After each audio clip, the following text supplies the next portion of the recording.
Sutra Teratai yang Menakjubkan. Bab 7. Perumpamaan Kota Gaib. Shin Faxiang Sutra Teratai, episode 1092. Sama-sama mengendarai pencerahan sempurna dan mengajarkan ajaran kendaraan besar. Semua kebijaksanaan tak terhingga sama-sama mengendarai satu kedemikianan yang dinamakan pencerahan sempurna. Sifat kanak-kanak adalah bersih, murni, dan polos. Dharma agung mudah terserap ke dalam batin. Mereka membangun ikrar agung untuk menyelamatkan semua makhluk dan memohon pada Buddha agar memutarkan roda Dharma agung demi persamuan membabarkan sutra teratai yang tiada tara. Bersungguh hatilah. Semua kebijaksanaan tak terhingga sama-sama mengendarai satu kedemikianan yang dinamakan pencerahan sempurna. Itulah kita semua orang dan Sang Buddha, sama-sama satu kedemikianan yang dinamakan pencerahan sempurna. Sang Buddha selalu mengatakan demikian kepada kita. Kita semestinya harus sangat yakin bahwa tata diri kita adalah murni dan tanpa noda. Tata pencerahan sempurna tidak lebih rendah atau lebih besar dari Sang Buddha. Semua orang memiliki, seperti sifat hakiki kanak-kanak, bersih, murni, dan polos. Sangat murni. Sifat kanak-kanak sangat murni, murni dan polos. Begitu mendengarkan Dharma Agung dapat memahaminya, karena batin mereka tiada kerisauan, tiada pikiran yang bercabang-cabang. Mereka memiliki batin yang murni.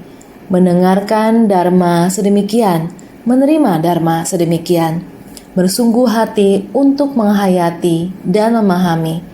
Inilah batin kanak-kanak. Mereka membangun ikrar agung untuk menyelamatkan semua makhluk dan memohon pada Buddha agar memutarkan roda Dharma agung. Ini adalah batin yang murni dan tanpa noda. Begitu menerima Buddha Dharma, dalam batin terdalam meyakini dan memahami. Mereka segera membangun ikrar agung, sangat sederhana dan murni. Melakukan pelatihan adalah untuk menyelamatkan semua makhluk. Karena kita melatih diri untuk menyelamatkan semua makhluk, kita harus memiliki Buddha Dharma yang cukup dalam batin mereka. Kebenaran sejati alam Dharma pada alam semesta ini. Kita harus jelas. Jadi pada masa Sang Buddha berada di dunia, mereka demikian adanya. Bersungguh hati memohon Buddha memutar roda Dharma agung. Ini semua orang bisa memahami. Ini ada di Sutra Teratai. Sebelum Buddha membabarkan tentang kalpa sebanyak putiran debu, bagaimana 16 pangeran Buddha Mahavishna Janabibu meninggalkan kehidupan. Sebelum Buddha membabarkan tentang kalpa sebanyak putiran debu, bagaimana 16 pangeran Buddha Mahavishna Janabibu meninggalkan kehidupan berkeluarga dengan batin yang murni dan tanpa ternoda, membangun ikrar agung, tidak mundur dari tekad awal ini, tetap mempertahankan tekad untuk mencapai pencerahan, memohon dengan penuh hormat kepada Sang Buddha untuk memutar roda Dharma agung, adalah untuk demi persamuan membabarkan sutra teratai yang tiada tara. Karena mereka tahu bahwa dalam sutra teratai yang menakjubkan, yang terkandung di dalamnya adalah bagaimana melatih diri, mulai dari tekad awal, terus melalui berbagai macam ajaran, dengan perumpamaan, pengajaran lisan, dan lain sebagainya. Ada banyak dharma di dalamnya. Berharap sutra teratai adalah sebuah jalan yang memungkinkan para praktisi bisa mencapai kebuddhaan.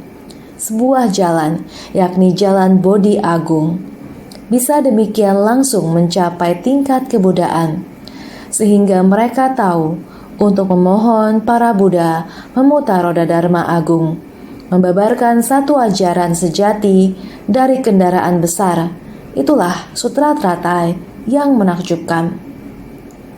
Ini adalah masa kalpa sebanyak butiran debu yang lalu. Buddha Sakyamuni, beliau kembali mendeskripsikan masa lampau. Di masa lalu yang demikian lama, ada satu sosok Buddha melatih diri.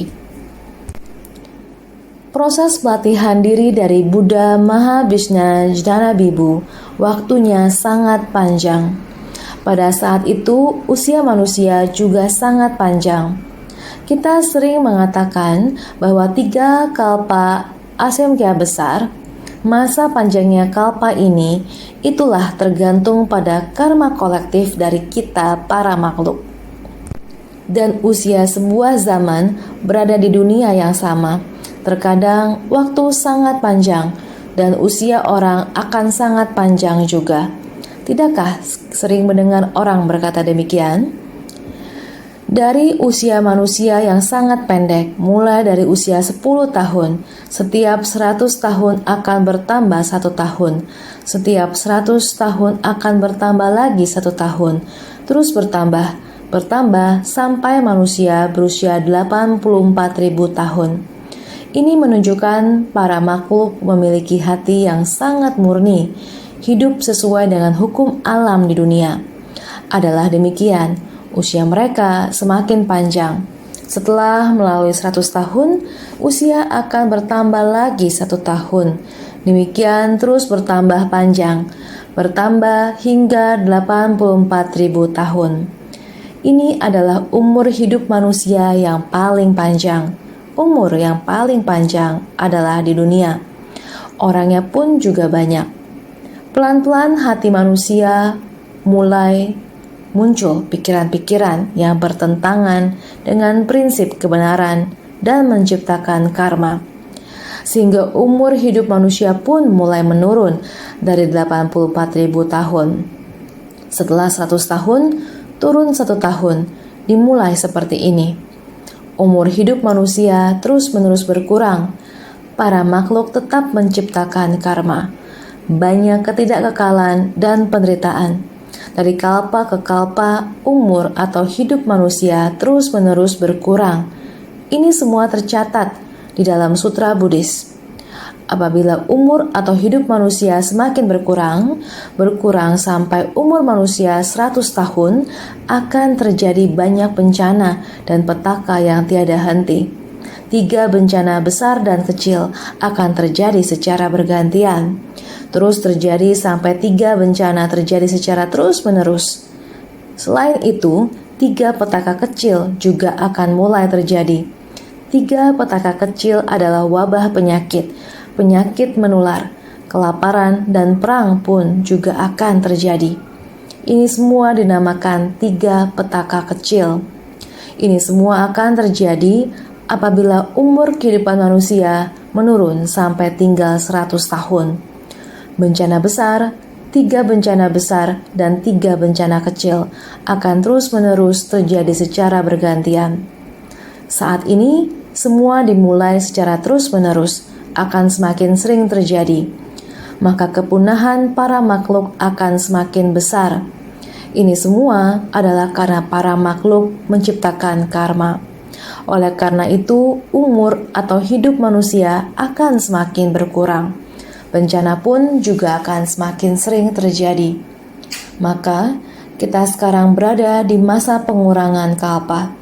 Walaupun kita sekarang mengatakan kita dapat hidup 100 tahun ataupun berumur 90 tahun, 80 tahun, ataupun 70 tahun, sekarang timbul masalah sosial lansia yang besar. Inilah yang sekarang sering dikatakan oleh semua orang. Kelihatannya umur kehidupan manusia panjang, tetapi saat kita melihat perubahan iklim, saat bencana datang silih berganti, dalam satu kejadian, berapa banyak orang yang hilang? Dalam masa waktu belasan tahun, tsunami di Asia Selatan telah berlalu. Gempa bumi di kota Bam, Iran telah berlalu. Angin topan Nargis di Myanmar juga telah berlalu. Semuanya sangat besar. Bencana gempa bumi kuat di Haiti juga telah berlalu. Lihat, setiap kali melukai berapa banyak nyawa orang.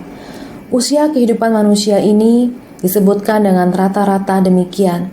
Saling membunuh, peperangan, petaka akibat ulah manusia pada masa sekarang ini.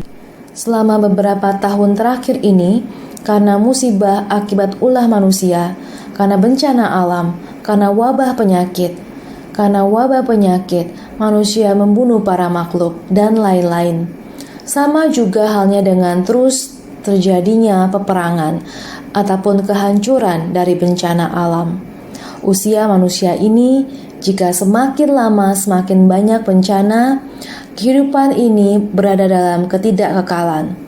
Kejahatan hati manusia, perubahan yang konstan ini, semakin lama akan semakin mendesak. Ini yang harus kita khawatirkan, bukan seperti yang sekarang kita dengar. Ada usia manusia sekarang ini sangat panjang, 70, 80, 90 tahun, ada juga yang 100 tahun lebih. Berapa banyak orangkah? Tapi sesungguhnya usia panjang sesungguhnya adalah mengatakan alami. Semua orang hidup secara alami. Dengan begini, mendapatkan usia kehidupan yang sama, ini baru dinamakan panjang umur. Sekarang Anda melihat bahwa senjata makin berkembang, kekuatan membunuh dan melukai semakin besar. Hati manusia semakin lama semakin jahat. Tidak bisa terkontrol oleh diri sendiri semacam ini. Masalah yang disebabkan oleh penyakit kejiwaan. Anda pikirkan, sebenarnya dia sendiri lagi melakukan apa? Tidak tahu. Satu tindakan juga adalah bencana besar di dunia. Kehilangan akal sehat ini juga sangat banyak. Sekaranglah saatnya Buddha Dharma mulai harus diterapkan. Di setiap zaman, Buddha Dharma akan selalu dibutuhkan. Di zaman Buddha Mahabhishna Jnana Bibu, di zaman tersebut, umur manusia sangatlah panjang. Selama zaman itu, pikiran dan kehidupan manusia semuanya sangat alami. Dari membangkitkan tekad melatih diri, mulai berkeinginan untuk mencari prinsip kebenaran. Semuanya membutuhkan waktu yang sangat panjang. Jadi Buddha duduk di Bodhimanda selama 10 kalpa. Ini adalah waktu yang sangat panjang. Waktu membabarkan Dharma juga sangatlah panjang. Hal yang sama, semua Buddha memiliki ajaran yang sama. Buddha mulai membabarkan Dharma dari 4 kebenaran mulia dan 12 sebab musabab. Sejak semula merupakan prinsip kebenaran yang demikian. Bahkan sejak kalpa sebanyak butiran debu lalu yang sangat lama, terus-menerus mewariskan prinsip kebenaran ini. Meskipun pada saat itu umur manusia panjang, kehidupan begitu sederhana. Mereka juga masih memiliki moral dan etika seperti itu. Namun, sifat tercerahkan Sang Buddha, prinsip kebenaran harus dari masa itu, terus-menerus diwariskan. Aliran Dharma yang sangat panjang dan jauh. Seperti inilah Dharma harus mengalir. Oleh karena itu, di era 16 pangeran, setiap orang memiliki sifat pencerahan yang murni. Bukan karena mereka masih muda, sehingga disebut Sramanera. 16 pangeran melatih diri, sebutan mereka masih disebut Sramanera. Karena mereka belum menerima sila penuh, maka disebut Sramanera. Tetapi hati mereka pada saat itu adalah hati kanak-kanak. Sifat kanak-kanak adalah bersih, murni, dan polos, karena mereka telah menerima Buddha Dharma. Pada saat yang bersamaan, semua kebijaksanaan tak terhingga sama-sama mengendarai satu kedemikianan yang dinamakan pencerahan sempurna. Pada saat itu, batin orang sangat murni. Setiap orang memiliki sifat hakiki kebudaan. Tetapi, bagaimana supaya dapat tercerahkan? Setiap orang memiliki sifat hakiki kebudaan, tetapi untuk mencapai kebudaan, Dharma itu belum muncul. Oleh karena itu, Buddha Mahavishna Janavibu, beliau pada dasarnya memiliki sifat tercerahkan. Maka beliau mencari cara supaya sifat tercerahkan muncul. Oleh karena itu, beliau melatih diri untuk waktu yang sangat panjang. Duduk di Bodhimanda untuk waktu yang sangat panjang. Merenungkan prinsip kebenaran seluruh alam semesta ini. Prinsip kebenaran dari orang, masalah, dan benda. Beliau juga bersungguh hati merenungkannya. Akhirnya, beliau menyadari kebenaran ini dan tercerahkan, memahami secara menyeluruh prinsip kebenaran segala hal di dunia. Batinnya sepenuhnya menyatu dengan alam semesta. Batin ini mengguncang langit dan bumi. Pencerahan terhadap langit dan bumi menyatu dengan alam semesta.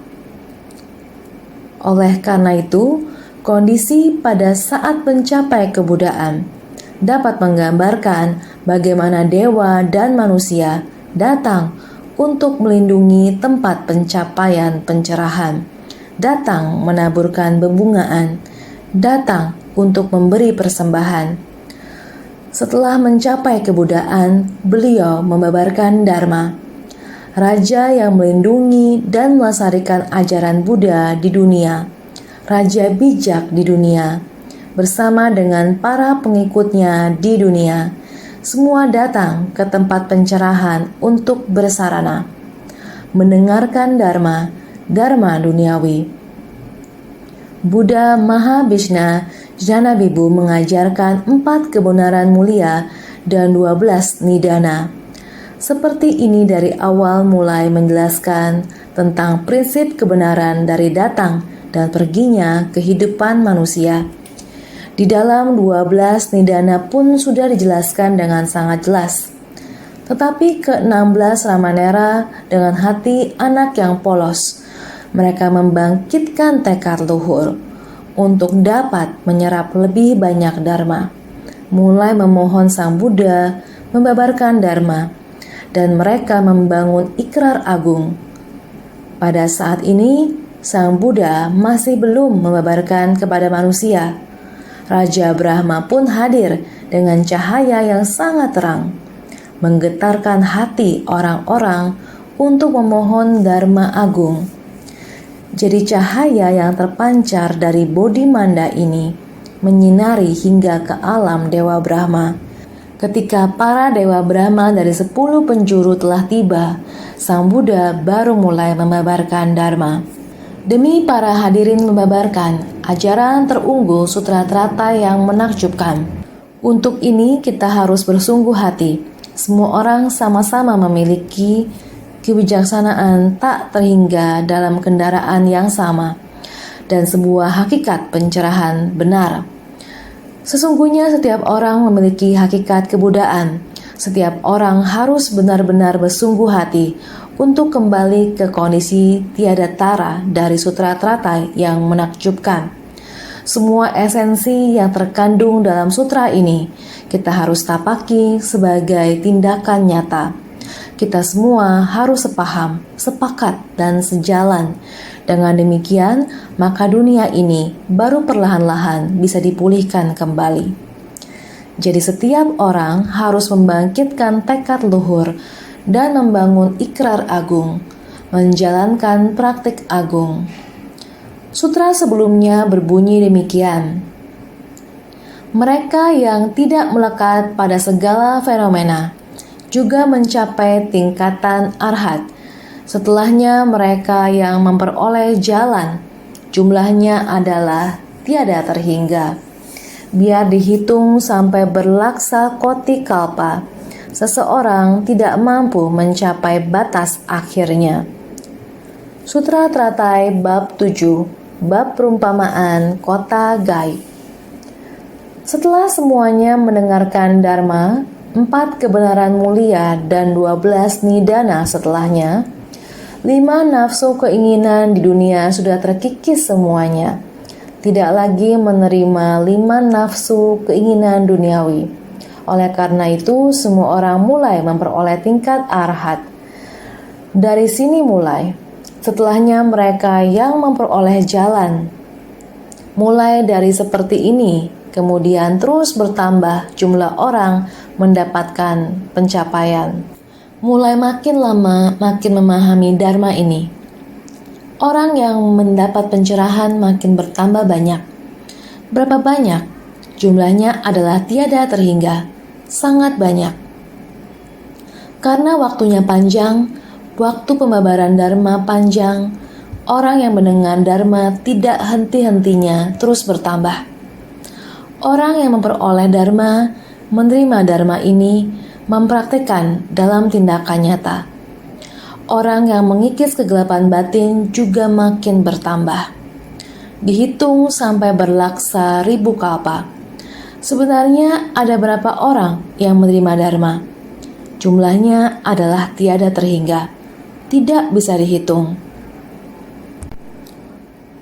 Pada ketika itu, 16 orang pangeran meninggalkan kehidupan berkeluarga untuk menjadi samanera.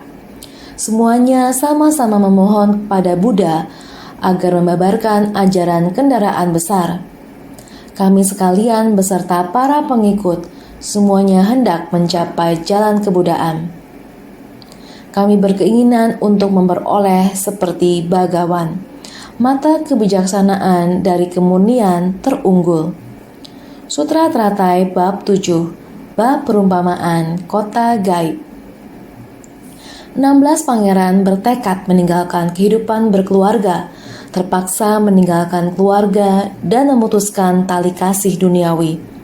Bukan hanya mengikis 5 nafsu keinginan, tapi juga harus mengikis jalinan jodoh yang terhubung. Jalinan jodoh yang saling mengikat juga harus dikikis. Sekarang mulai akan masuk ke kerumunan masyarakat adalah mengubah kejalinan jodoh yang murni. Menjalin jodoh yang murni dengan para makhluk adalah menjalin jodoh baik, menciptakan karma keberkahan.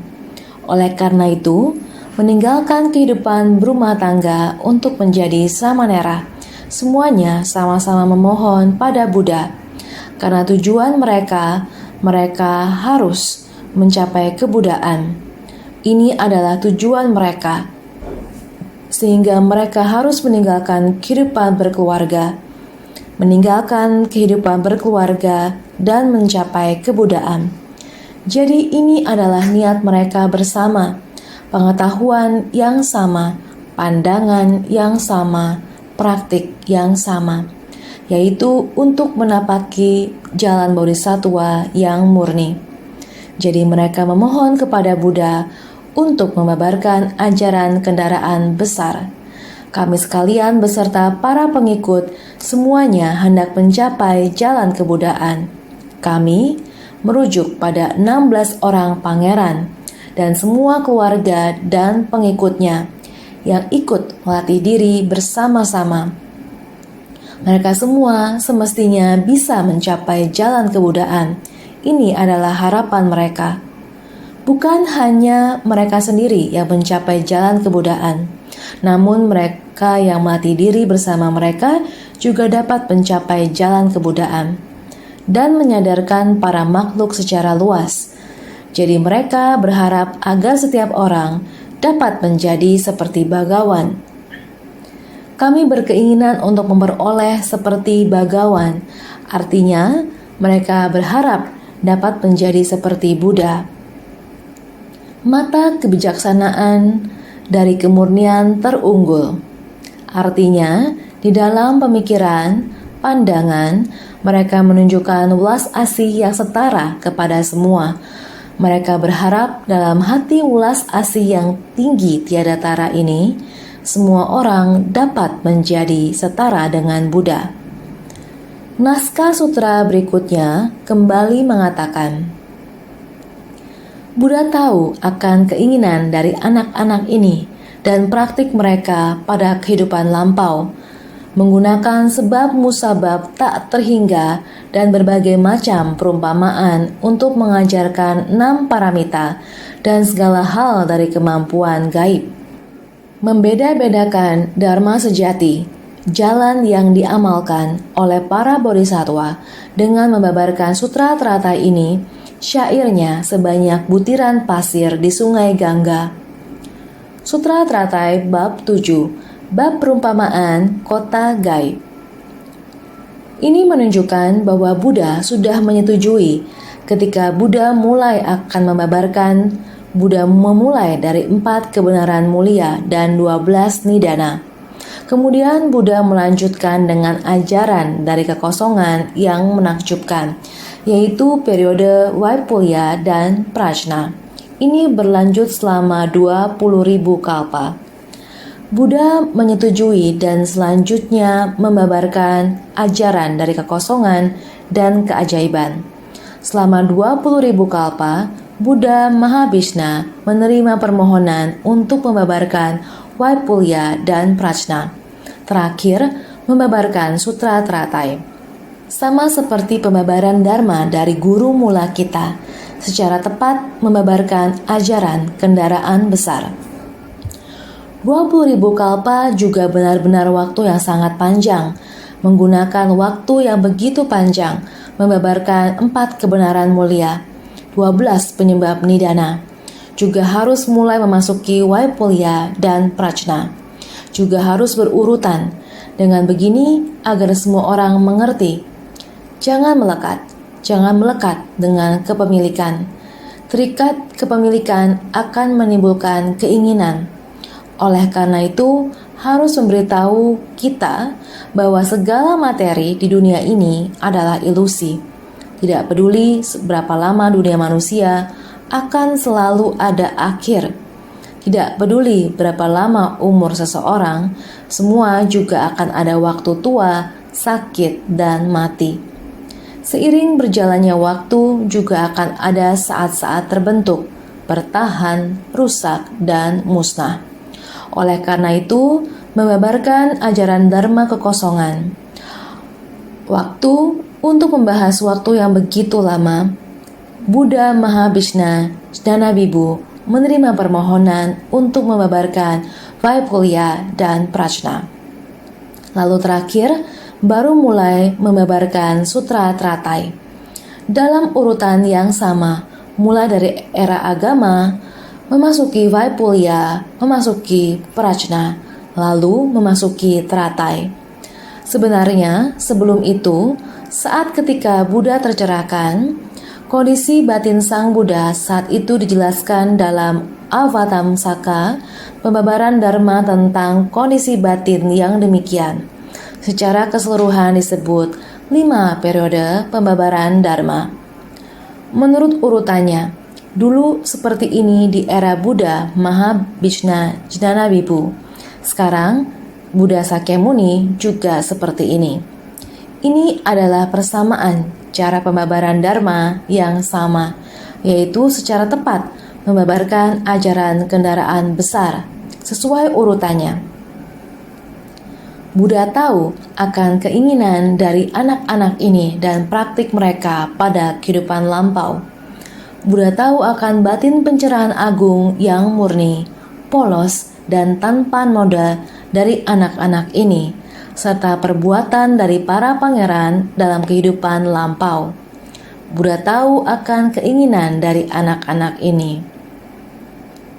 Buddha Mahabhishna Jnanabibu mengetahui sebab musabab dalam masa-masa kehidupan lampau para pangeran ini. Praktik mereka di kehidupan lampau sangatlah banyak. Pada zaman Buddha Mahabhishna Jnanabibu juga demikian. Pada zaman Buddha Mahabhishna Jnanabibu juga sama halnya masa lampau dari masa lampau. Kemudian sebab musabab dari praktik mereka di kehidupan lampau. Terlebih lagi, Buddha Sakyamuni, sama halnya sebab musabab dalam masa-masa kehidupan lampau. Ini juga sama. Dalam kehidupan kita juga sama, tiada henti. sebab musabab dari kehidupan lampau, dari kehidupan ke kehidupan. Demikian terus berakumulasi. Adalah sama, sehingga Buddha tahu akan batin pencerahan agung yang murni, polos dan tanpa noda dari anak-anak ini. Batin pencerahan agung ini adalah batin bodhisattva, serta perbuatan dari para pangeran dalam kehidupan lampau. Para pangeran ini mampu mempertahankan batin yang murni dan polos.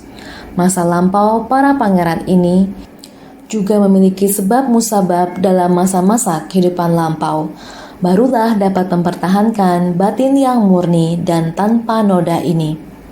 Batin yang polos juga memiliki sebab musabab di masa lampau. Menggunakan sebab musabab tak terhingga dan berbagai macam perumpamaan. Menggunakan sebab musabab dalam masa-masa kehidupan lampau yang tak terhingga, benda dan urusan dari kehidupan ke kehidupan, serta beraneka perumpamaan. Jumlah ini tak terhingga, sebab musabab dalam masa-masa kehidupan lampau, benda dan urusan dari kehidupan ke kehidupan. Pada zaman Buddha Mahabhishna Jnanabibu juga demikian menganalisa masa lampau. Serta beraneka perumpamaan. Sama halnya harus menggunakan berbagai macam metode untuk mengumpamakan, maka ini adalah di masa sutra agama. Sutra agama menceritakan Jataka, menceritakan jalinan jodoh Sang Buddha dengan para muridnya, menceritakan sangat banyak. Melalui cerita membabarkan Dharma dengan masalah dan benda memberi perumpamaan, menggunakan masa itu, membabarkan Dharma melalui interaksi antara Sang Buddha dan para makhluk. Semua ini adalah sama. Sutra agama pada masa ini membabarkan tentang jalinan jodoh. Selanjutnya membabarkan tentang 6 paramita. Mulai membabarkan Dharma Agung.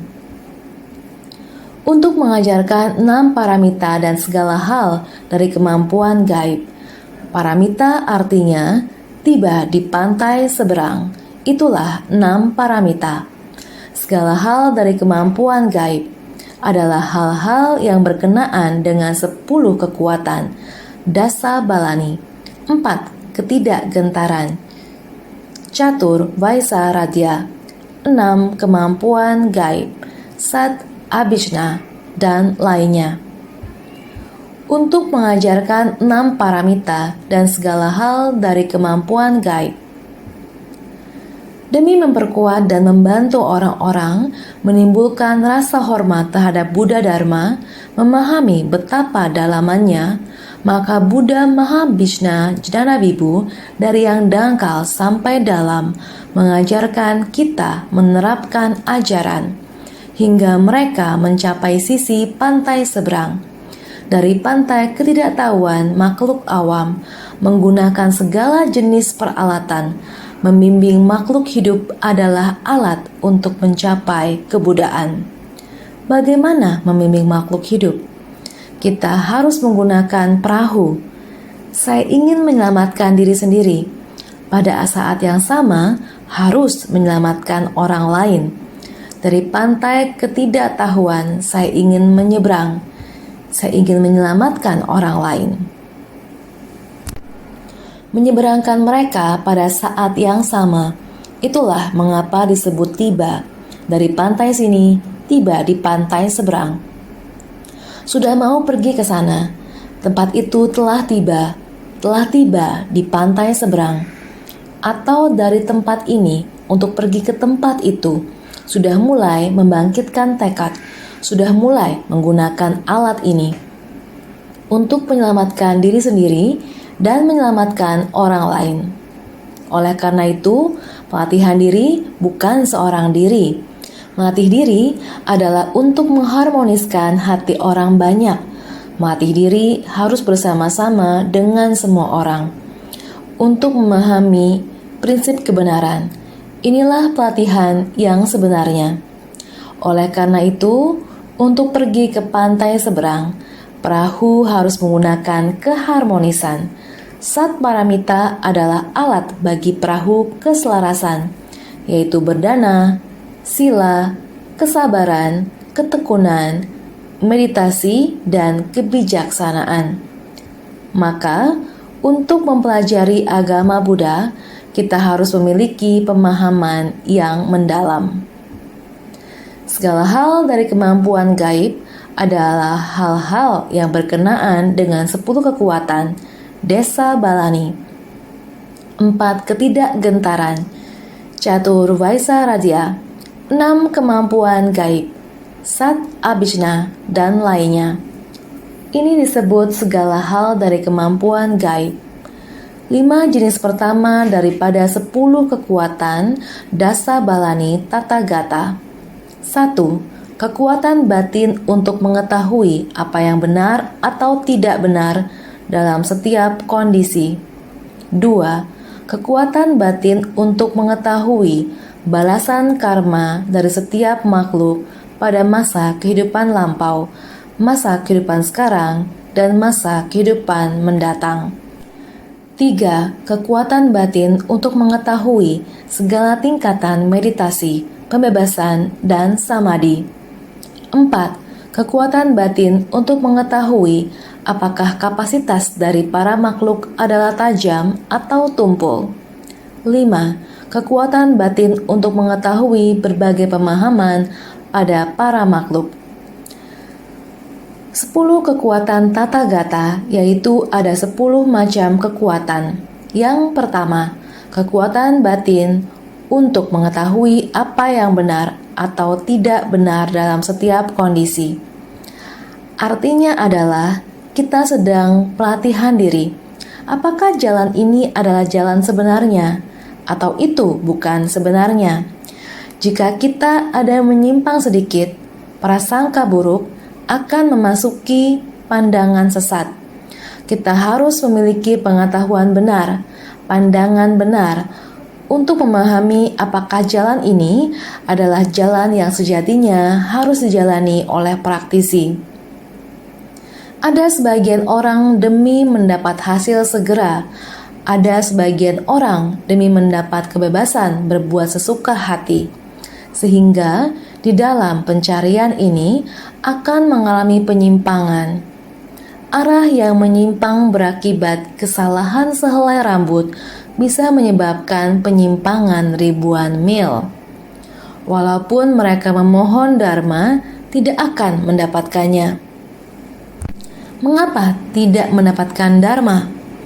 Karena pikiran tidak tenang dan kebijaksanaan tidak muncul. Itu karena kita semua tidak mempraktikkan metode yang diajarkan oleh Buddha, sehingga kita semua juga tahu kesalahan sehelai rambut bisa menyebabkan penyimpangan ribuan mil. Ini adalah tidak benar. Oleh karena itu, kita harus belajar kesabaran teguh dan kekuatan kebijaksanaan dari Buddha. Batin kebijaksanaan yang diletakkan di atas Dharma, dengan demikian kesabaran di dalam 6 paramita. Kesabaran adalah memohon Dharma dengan bijaksana, sehingga kita baru bisa berpengetahuan benar, berpandangan benar. Sehingga pertama disebut kekuatan batin untuk mengetahui apa yang benar atau tidak benar dalam setiap kondisi. Setelah pencerahan kita, jalan ini apakah adalah jalan kebenaran atau bukan jalan kebenaran? Kita harus sangat jelas kekuatan batin seperti ini. Kedua adalah kekuatan batin untuk mengetahui balasan karma dari setiap makhluk pada masa kehidupan lampau, masa kehidupan sekarang, dan masa kehidupan mendatang. Bukan artinya saya bisa membicarakan tentang hukum sebab akibat adalah saling terkait dalam 3 masa kehidupan. Kita semua adalah makhluk awam, hanya Buddha yang memiliki kekuatan batin ini.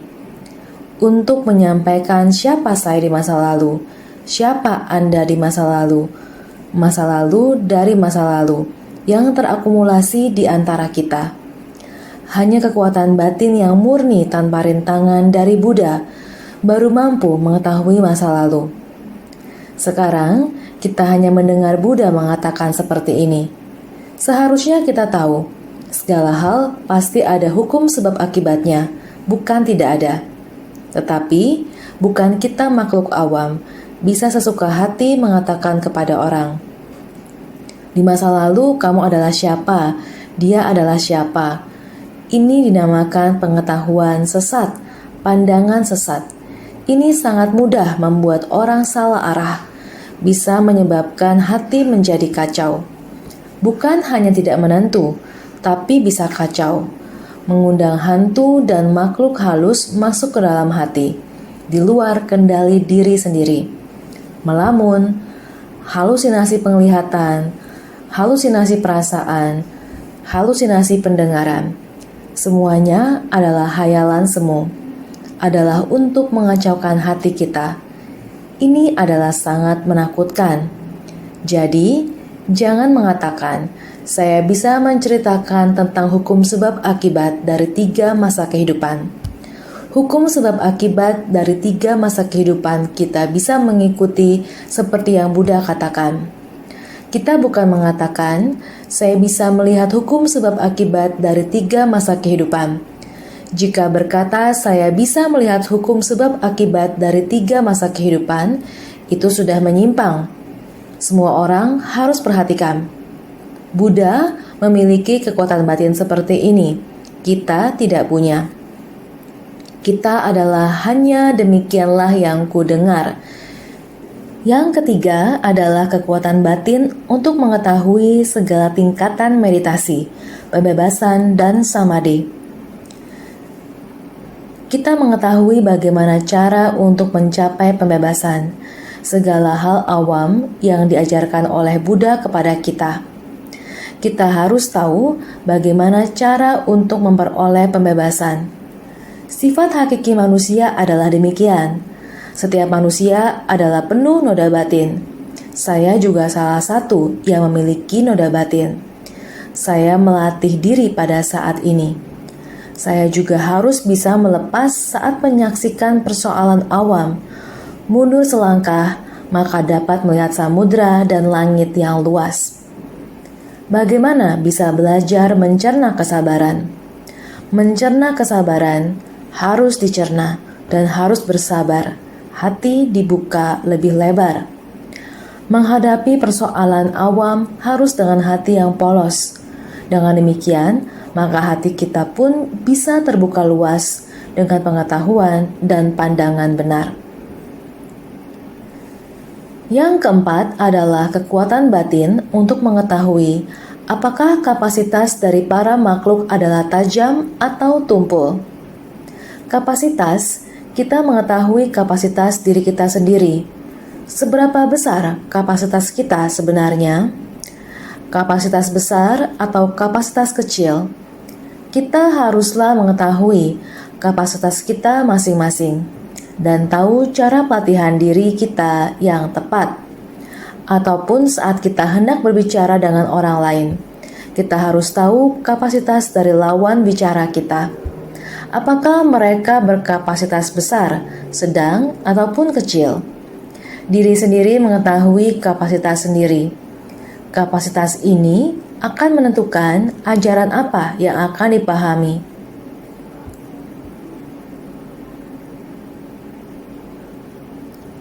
Yang kelima adalah kekuatan batin untuk mengetahui berbagai pemahaman pada para makhluk.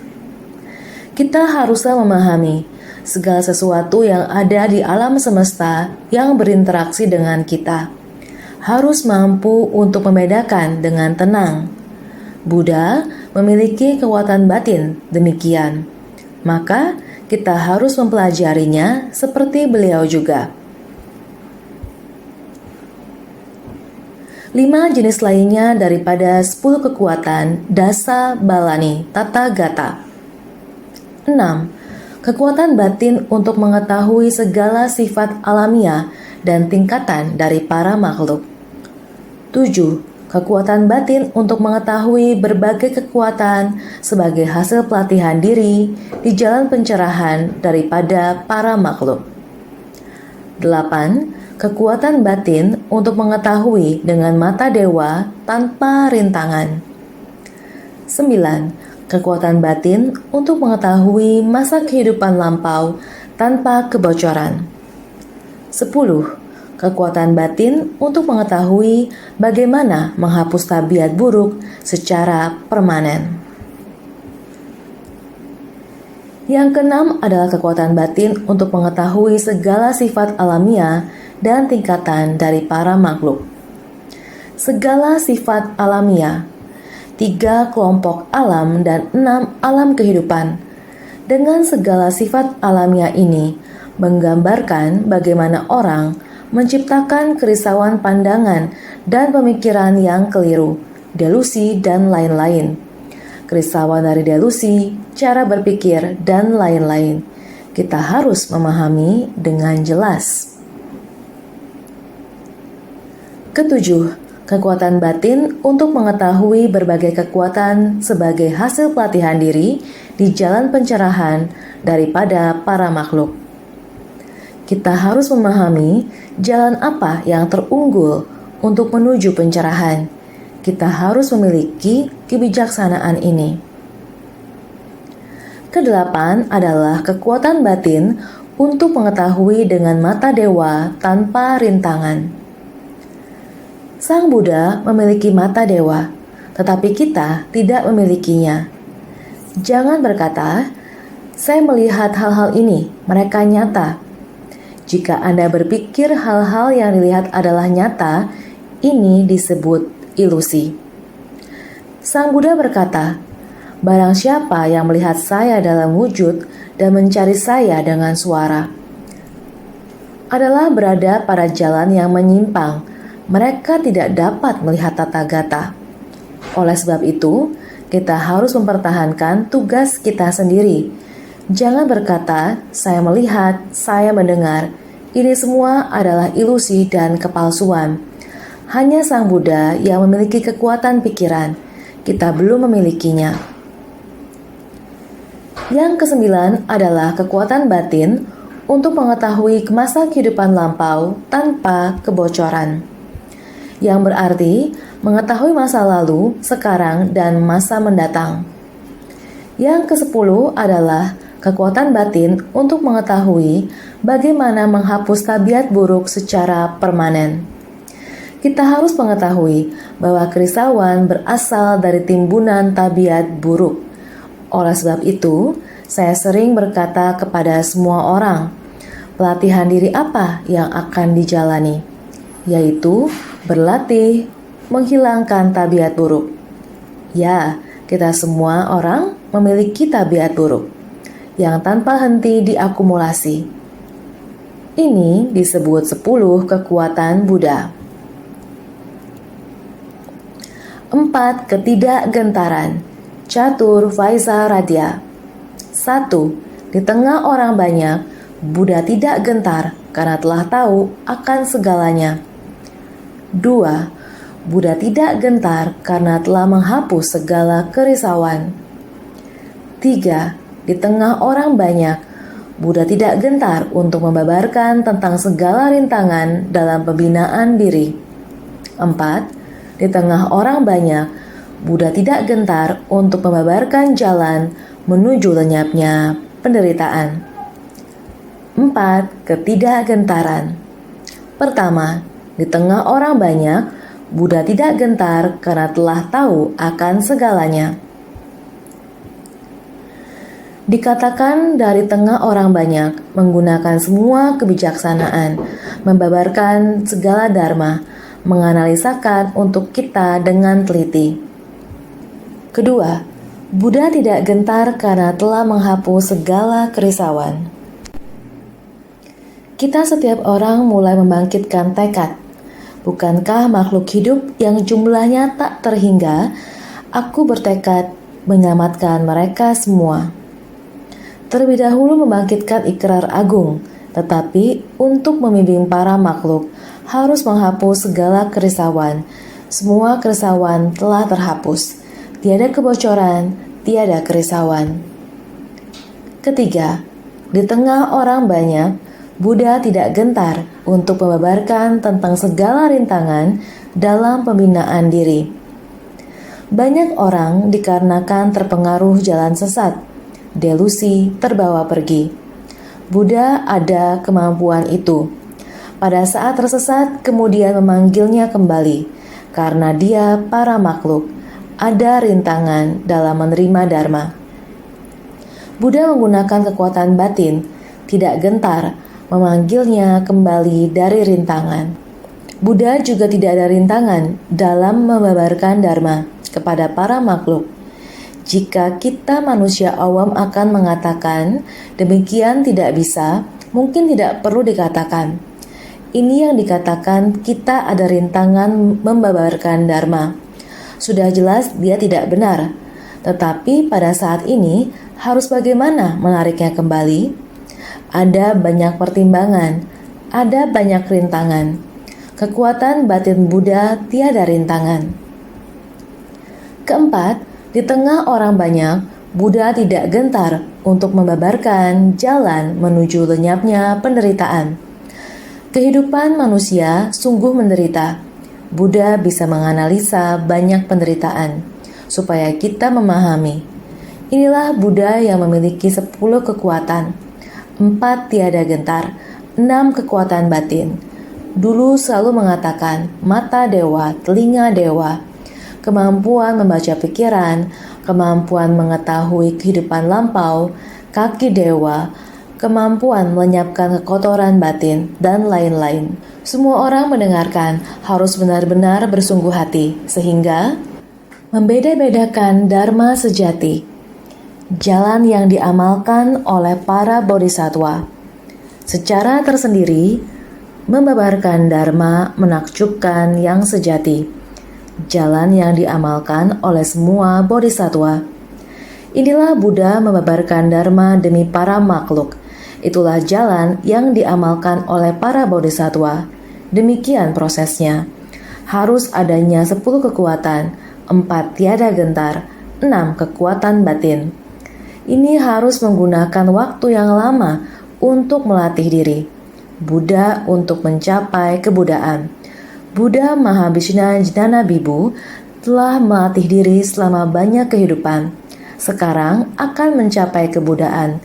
Duduk di tempat duduk pencerahan perlu melalui 10 kalpa kecil. Coba pikirkan, perlu berapa lama waktu untuk melatih diri? Dia telah tersadarkan, sehingga dia dapat membeda-bedakan dharma sejati. Semua dharma dapat dibeda-bedakan dengan sejati.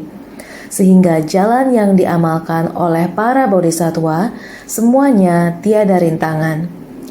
Buddha memiliki 10 kekuatan, 4 tiada gentar, dapat digunakan untuk membabarkan dharma. Secara tersendiri, membabarkan dharma menakjubkan yang sejati, jalan yang diamalkan oleh semua bodhisattva. Dengan membabarkan sutra teratai ini, syairnya sebanyak butiran pasir di sungai Gangga. Membabarkan sutra teratai dari kendaraan besar ini, dengan syair yang tak terhingga, sebanyak butiran pasir di sungai Gangga. Sangat banyak syair, prosa, ataupun syair semuanya sangat panjang. Ini pada saat Buddha Mahabhishna Jnana Bibu menerima permohonan untuk tetap membabarkan dharma. Tetapi Buddha Mahabhishna Jnana Bibu begitu banyak membabarkan dharma. Dharmanya begitu banyak seperti butiran pasir di sungai Gangga. Hanya sutra teratai bisa dibabarkan begitu banyak. Menerima sejumlah permohonan untuk membabarkan dharma. Sutra teratai dari Buddha Mahabhishna itu memiliki syair sebanyak butiran pasir di sungai Gangga. Sutra teratai dari Buddha sekarang terdiri dari 7 gulungan. Hendaknya tahu kalau pintu dharma dari 1 aksara saja tidak habis digambarkan dengan tinta selautan. Buddha Shakyamuni sekarang sutra teratai total hanya ada 7 gulungan. Harus mengetahui, tahu, pintu Dharma dari satu aksara saja tidak habis digambarkan dengan tinta selautan. Kalian akan merasakan sutra teratai yang dibabarkan oleh Buddha Shakyamuni hanya ada 7 gulungan. Kita hanya satu bab perumpamaan kota gaib harus dibabarkan begitu lama. Sebenarnya, pintu Dharma dari satu aksara saja sudah sangat banyak. Menggunakan lautan sebagai tinta, air lautan sebagai air tinta juga tidak bisa tuntas dituliskan. Singkat kata, Dharma, segala sesuatu di antara langit dan bumi. Semuanya merupakan Dharma sejati yang tak berkesudahan. Asalkan kita bersungguh hati, Dharma tiada terhingga. Kebijaksanaan juga tiada terhingga. Berharap setiap orang senantiasa lebih bersungguh hati.